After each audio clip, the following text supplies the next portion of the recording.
Last 3 டேஸா என்ன அவ்வளோ மிரட்டிட்டு இருக்காரு. மக்களே, எனக்கும் ராஜாக்கும் இனி எந்த சம்பந்தமும் இல்லை, என்னை எந்த விதத்திலையும் இவர் தொந்தரவு பண்ணக்கூடாது, என்னை வெட்டிடுவேன் கொன்றுவேன் அப்படின்னு லாஸ்ட் 3 டேஸா என்ன அவ்வளோ மிரட்டிட்டு இருக்காரு. எந்தெந்த பொண்ணுங்க கூட அஃபர்ல இருந்தாங்களோ அத்தனை பொண்ணுங்க பேரையும் சொல்லுவேன். அதாவது எப்படின்னா, யான் பெற்ற இன்பம் பெருகை வையகம்னு அந்த பொண்ணுங்க பேரையும் சொல்லுவேன். ராஜாவால இல்லைன்னு சொல்லவே முடியாது. நீங்க வெட்டிட்டீங்க, இதுக்கப்புறம் உங்களுக்கும் எனக்கும் சம்பந்தமே இல்லைன்னு சொல்லி நான் என் பிள்ளையோட தனியா வாழ்றேன். இதுக்கு மேல எங்களை தொந்தரவு பண்ணாதீங்க. இதுக்கு மேலேயும் என்ன டார்ச்சர் பண்ணா, அவர் யார் யார் வீட்டுல திருடினாருன்னு என்ன கொடுமைப்படுத்தின கேஸ் ஒரு நாளும், அவர் திருடின கேஸ் ஒரு நாளும் கோர்ட்ல நடந்துட்டு தான் இருக்கு. அதுக்கான எவிடன்ஸ் வேணும்னாலும் நான் உங்களுக்கு ப்ரூஃப் பண்றேன். எவ்வளவு நாள் திருட போயிருப்பீங்க? எத்தனை நாள் பணம் அனுப்பாம திருப்பூர்ல போய் ஒரு 6 மாசத்துக்கிட்ட பணம் அனுப்பாம உட்காந்துருந்தீங்களே, நைட்டு ஃபுல்லா போன் சுவிச் ஆஃப் ஆயிடும். இதெல்லாம் யார் சொல்லுவா? சொல்லுங்க. 2024 ஜெயிலுக்கு போனா அதுல இருந்து தான் என் பொண்டாட்டிக்கு என்னை பிடிக்கலன்னு சொல்லுங்க. சும்மா ஜோஸ்ன்னு சொல்லாதீங்க. ஏன்னா உங்க மேல அலிகேஷன் வைக்கிறதுக்கு என்கிட்ட 1000 காரணம் இருக்கு. எல்லாரோட ப்ரூஃபையும் நான் எல்லாரோட நேமையில் தூடுவேன்.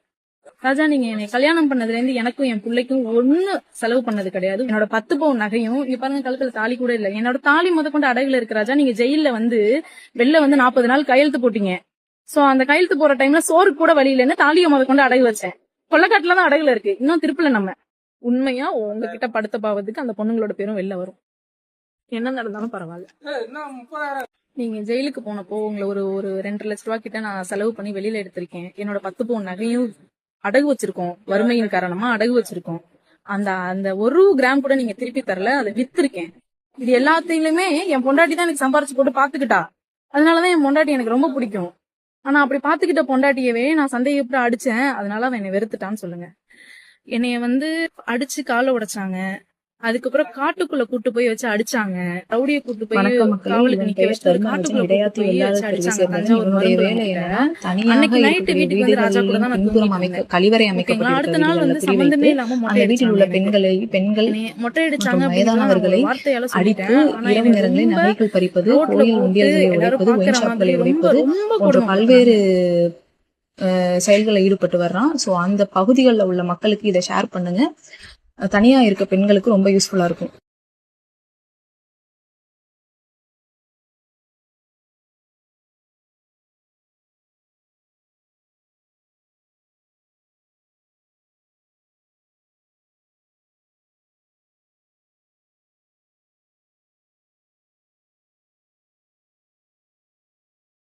இந்த அஃபேர் விஷயத்தில் திடீர்னு பார்த்தீங்கன்னா கணவர் ராஜா மேலே இவ்வளோ குற்றச்சாட்டு வச்சுருக்காங்க. ஸோ ராஜா என்ன சொல்லியிருந்தாருன்னா, அவரோட மனைவிக்கு தான் அஃபேர் இருக்குன்னு சொல்லியிருந்தாரு. பட் இப்போ பார்த்தீங்கன்னா அப்படியே ட்விஸ்டாக ராஜா ஒரு திருடன் அண்ட் அது மட்டும் இல்லாமல் நிறைய பொண்ணுங்க கூட அஃபேர் இருக்குன்னு சொல்லிட்டு பார்த்தீங்கன்னா இப்போ இவங்க சொல்லியிருக்காங்க.